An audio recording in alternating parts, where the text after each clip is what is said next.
Random Bits and Bytes Blog. This is the podcast version of the Random Bits and Bytes blog review post for the Magene S3 Cadence / Speed 2-in-1 sensor. Recently, I decided to delve into gravel biking more seriously. There might be a future blog post about this, who knows?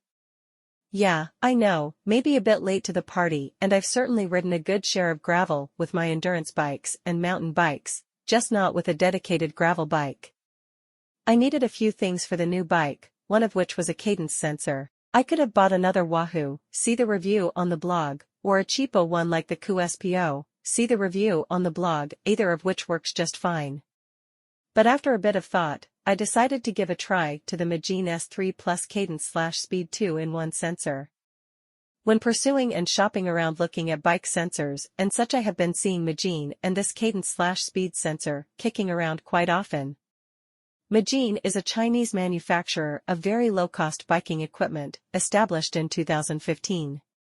Heck, they even sell a bike radar and a couple of power meters. To put it simply, I decided to give this Cadence / Speed sensor a try for fun, considering it is about $17, as of October 2023, and really, I don't see myself riding gravel as much as the road. I just need something that works halfway decent. So I was pleasantly surprised to find how well this sensor works. The package is a simple box, but does not look cheap, with a few specs shown and a photo of the sensor on the outside and also a list of what's included in an illustration on the back. Nothing here that screams super cheap. The contents of the box are standard stuff. The sensor is in a sealed anti-static Ziploc plastic bag, instructions, written plainly and just fine, a common warning thingy, a biz card for their virtual training software, more about this later, the rubber backing and 2 rubber bands in different sizes in another bag. It says IP66 on the package, but on Amazon at the top it says IP65. Later in the Amazon page stats it does show the IP66, so I assume it was an oversight at the top info and possibly a holdover from the older model of this sensor on Amazon. The difference would be how water resistant it is. It's a fairly small difference, but since the package itself as well later stats on the Amazon page does say IP66, I assume that is correct. IP66 means it is dustproof and very water resistant. I say water resistant instead of waterproof because I don't think that you want to leave it underwater, though who in what situation would be doing that?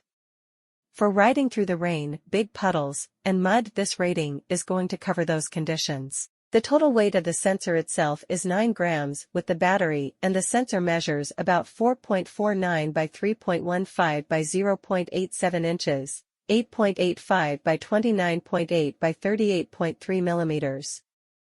It's a fairly slim sensor, in case you have a very small clearance, but not the thinnest that you can get.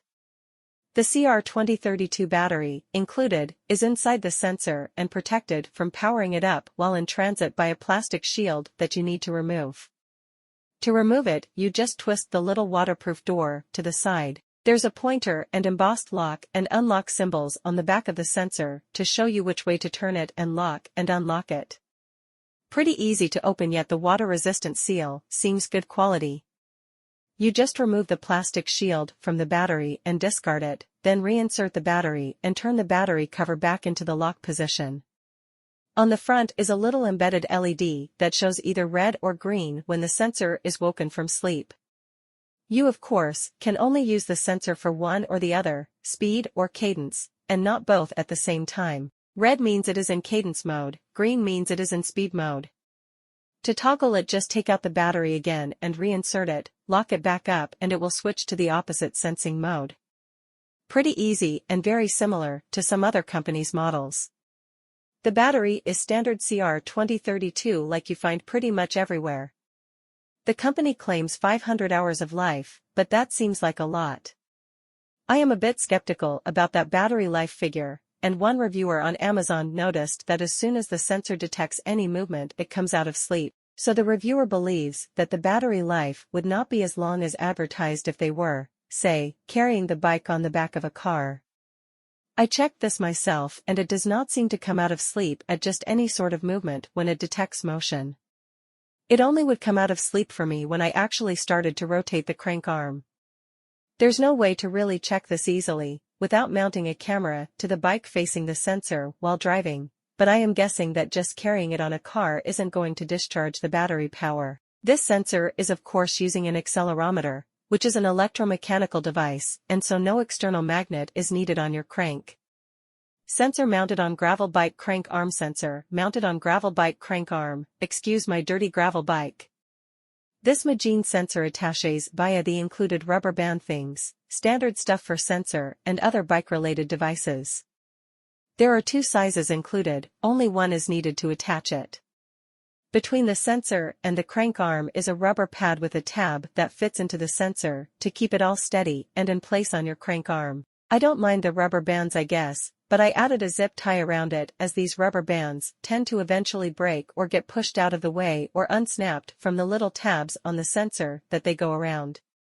Also, on the QSPO Cadence sensor that I previously reviewed, one of the tabs broke off after taking a knock while mountain biking and allowed the rubber band to slip. The zip tie I put on kept it all in place. So I really would urge you to zip tie it or something in addition to the rubber band attachment, or use zip ties totally in place of them. Those rubber bands never seem to hold up under heavy hits and scrapes and over time deteriorate. You can see in the pic here the crank has a bit of a concavity, but not enough where the rubber pad under the sensor didn't secure it well. This of course is before adding the zip tie, and please excuse the dust and dirt on my gravel bike. With the 2 sizes of rubber band mounts, it should fit pretty much any crank arm and probably even things like stationary bikes, I believe. The only slight issue you might have is a crank arm with a very concave inner section to the arm, in which case you just need to put a little shim in the concave section to take up that little space a bit for a more secure sensor position. I have had to do this with a few sensors on other bikes, not a big deal. The sensor is fairly thin, though not the most thin of these types, so even if your crank arm is fairly close it should clear. If you have very little space there you might just want to check measurements before buying though. The speed option seemed to work fine from a casual quick test of it, but I didn't test it for accuracy or past the point of just seeing that my edge detected it and connected to it in speed mode, and displayed a speed while I moved the wheel. It attaches on either the front or rear hub of course, instead of on the crank. The sensor has the standard Bluetooth 4.0 Plus and ANT Plus 4 connecting to devices. It of course works with pretty much anything and everything that has Bluetooth or ANT Plus, bike computers, phone apps, trainers, and computers connected to them, etc. It can be connected to multiple devices, though only one Bluetooth I believe. Paired on Edge connecting to my Garmin Edge 520 Plus was quick and easy and standard as any sensor. The same with a quick test I did in a few apps on my phone. Of note here, like most devices and sensors of this type, to connect it to a phone you have to sync it in whatever app you are using, not via the phone's Bluetooth pairing. For the Cadence sensor, I doubt that most apps or computers or watches or what have you need a wheel size manually set as it is done automatically. And perhaps so, for the speed sensor, though most things in my experience do have the ability to manually set your wheel size if using the sensor in speed mode, and I don't believe that this is ever necessary with a sensor in cadence mode. Magene also makes an app for support of the sensor, for Android and Apple. In cadence mode it shows battery power and basic info like the actual cadence, and it is used to update the firmware. It also has some help and support and it is usable and works fine. Though a few minor prompts were in Chinese, yet it was easy to figure out that they just were basic continue prompts, etc., so no big deal there. Don't expect it to record any data, as it is just a utility. I didn't check for how well it worked in the app for speed mode, but I assume it works the same and as well.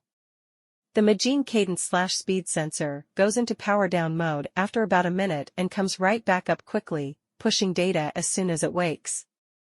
Very typical of these types of sensors, some have a longer time period before sleep, and some have varying times before they start delivering data after coming out of sleep, usually very short time periods.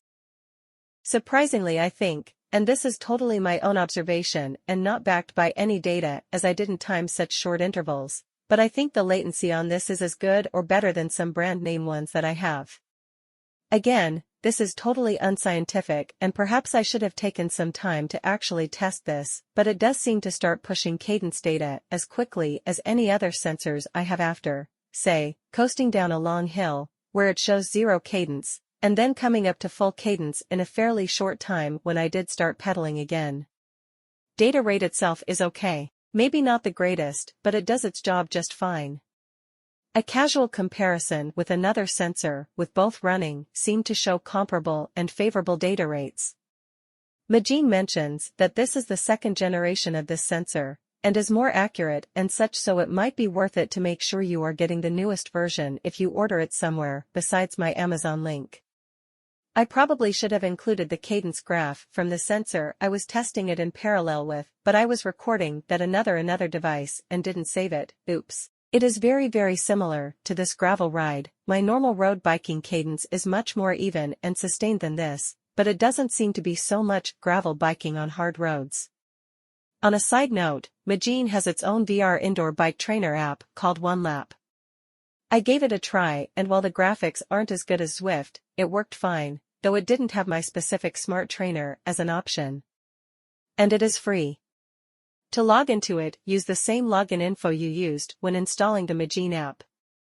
So, back to the sensor. So far so good, especially on rough and dirty roads. I've taken a number of rides, some pretty touch and others very muddy, and in the cool temperatures. No issues, problems, or anything negative to report. The sensor works just fine. For the incredibly low price and ease of installing and using it, I readily give it a thumbs up so far. Time will tell on its longevity, especially under rough conditions and occasional splashes of dirty water and things like that.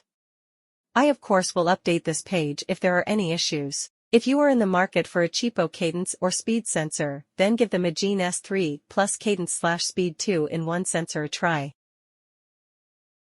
Thanks for listening to the podcast audio version of this blog post from the Random Bits and Bytes blog. You can find all links, graphics, and the original text in the original post by going to randombitsbytes.com. Thank you for listening, and we hope you enjoyed this podcast.